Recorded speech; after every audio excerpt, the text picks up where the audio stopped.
Hello guys, എല്ലാവർക്കും അല്ലൂസ് Mallus YouTube ചാനലിൻ്റെ പുതിയൊരു വീഡിയോയിലോട്ട് സ്വാഗതം ചെയ്യുന്നു. ഇന്ന് ഞാൻ പ്രിപ്പയർ ചെയ്യാൻ പോകുന്നത് നെത്തോലിപ്പീരയാണ്.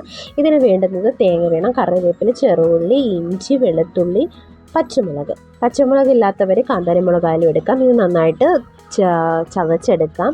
അമ്മിക്കല്ലുള്ളവർ അമ്മിക്കല്ലിൽ, മിക്സിയിലുള്ളവർ മിക്സിയിൽ. ആവശ്യത്തിന് മഞ്ഞൾപ്പൊടി ഇടുക, 1/2 ടീസ്പൂൺ എടുത്താൽ മതി. ഇനി എരി വേണ്ടവർക്ക് കുരുമുളക് പൊടി ഇടാം. ഞാനിവിടെ കാശ്മീരി മുളക് പൊടിയാണ് എടുത്തത്. പിന്നെ ആവശ്യത്തിന് ഉപ്പിടാം. പിന്നെ ഇത് വാളംപുളിയാണ് കേട്ടോ. വാളംപുളി വേണ്ടവർക്ക് വാളംപുളി ഉപയോഗിക്കാം, മാങ്ങയുള്ളവർ മാങ്ങ ഉപയോഗിക്കാം. ഞാൻ എടുത്തിരിക്കുന്നത് വാളംപുളിയാണ്. ഇനി ആവശ്യത്തിന് ഉലുവ എടുക്കാം. ഒരു 1/2 ടീസ്പൂൺ ഉലുവ പൊടിച്ചതാണ് എടുത്തത് കേട്ടോ. അപ്പം ഇതെല്ലാം ഇട്ടതിന് ശേഷം നന്നായിട്ട് ഇളക്കി യോജിപ്പിക്കുക. ഈ ഇളക്കലിലാണ് ഇരിക്കുന്നത് കാര്യം. അപ്പോൾ ഇളക്കലിൽ മൊത്തം കോൺസെൻട്രേറ്റ് ചെയ്ത് നന്നായിട്ട് ഇളക്കുക, കൈവച്ചിളക്കുക. ആരും വേറെ ഒന്നും വിചാരിക്കേണ്ട, കൈവച്ചിളക്കുവാണല്ലോ എന്ന് വിചാരിച്ച്. കൈയാണ് ഏറ്റവും നല്ലത്, അതറിയില്ലേ നിങ്ങൾക്ക്? അപ്പം സ്പൂൺ ഉപയോഗിച്ച് ഇളക്കുന്നവർക്ക് ഇളക്കാം, അതൊന്നും നമ്മളൊന്നും പറയുന്നില്ല. കൈവച്ച് നന്നായിട്ട് ഇളക്കി യോജിപ്പിച്ചെടുക്കാം. എന്നിട്ട് നമ്മൾ സ്റ്റൗ കത്തിച്ചതിന് ശേഷം, ഞാൻ ഇവിടെ ചട്ടിയാണ് എടുക്കുന്നത്. ചട്ടിക്കകത്ത് വെക്കുമ്പോൾ കുറച്ചുകൂടെ ടേസ്റ്റ് വരും അല്ലേ. അപ്പം ചീനിച്ചട്ടി എടുക്കുന്നവർക്ക് ചീനിച്ചട്ടി എടുക്കും കേട്ടോ, അതിനൊന്നും കുഴപ്പമില്ല. എന്നിട്ട് നമ്മൾ ആവശ്യത്തിന് ഓയിൽ ഒഴിച്ചിട്ട് കുറച്ച് കടുകിട്ട് അത് നന്നായിട്ട് പൊട്ടിയതിന് ശേഷം ഞാൻ കുറച്ച് കറിവേപ്പില ഇട്ട് ഒന്നും കൂടെ മൂപ്പിച്ചെടുത്തിട്ടുണ്ട് കേട്ടോ. കൂടുതലായിട്ട് ഡീപ് ഫ്രൈ വേണ്ട, ജസ്റ്റ് ഒന്ന് ഫ്രൈ ആക്കിയതിന് ശേഷം നമ്മൾ നെത്തോലി വൃത്തിയാക്കി വെച്ചിരിക്കുന്ന നെത്തോലി അതിനകത്തേക്ക് ഇട്ടതിന് ശേഷം പിന്നെ നമ്മൾ അരപ്പൊക്കെ ഇട്ട് അത് നന്നായിട്ട് വേവിച്ചെടുക്കുകയാണ് വേണ്ടത്. ഇതിനകത്ത് നമ്മൾ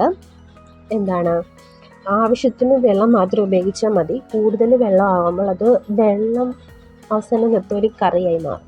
അതുകൊണ്ട് ആവശ്യത്തിന് മാത്രം നെത്തോലി വേവാനുള്ള വെള്ളം മാത്രം തളിച്ച് വെച്ചാൽ മതി. പിന്നെ ലോ ഫ്ലെയിമിൽ വേണം ഇത് ഉണ്ടാക്കാൻ വേണ്ടിയിട്ട്. ഹൈ ഫ്ലെയിമിലിടുമ്പോൾ കരിഞ്ഞു പോകാൻ സാധ്യതയുണ്ട്. ഇത് ഞാൻ എന്താണ് എടുത്ത് പറയുന്നത് വെച്ചാൽ, നമ്മൾ പാചകത്തിൽ അത്രയും ഫേമസ് അല്ലാത്തവർ പാചകം ചെയ്യുമല്ലോ, എക്സാമ്പിൾ എന്നെ പോലെ. അപ്പം അവർക്ക് വേണ്ടിയിട്ട് കൂടിയാണ് ഇതൊരു വീഡിയോ. എന്ന് പറഞ്ഞാൽ അധികം അറിയാത്തവർ പാചകം ചെയ്യുമല്ലോ, അറിയില്ലേ? അപ്പം ഇത് കേൾക്കുന്നവർക്ക് മനസ്സിലാകും. അപ്പോൾ അവർക്ക് വേണ്ടിയിട്ടാണ്. അപ്പോൾ ഇത് കരിയാതിരിക്കാൻ വേണ്ടിയിട്ട് ലോ ഫ്ലെയിം ഇട്ട് ചെയ്തെടുത്താൽ മതി. നന്നായിട്ട് വേവും, കുഴപ്പമൊന്നുമില്ല കേട്ടോ. അപ്പോൾ ഇത് നന്നായിട്ട് അരപ്പൊക്കെ ചേർത്ത് എല്ലാ സൈഡിലും പിടിക്കാൻ വേണ്ടിയിട്ട് ഒരു കുഞ്ഞു സ്പൂൺ എടുത്ത് ഇളക്കുന്നതായിരിക്കും ഏറ്റവും ബെറ്റർ.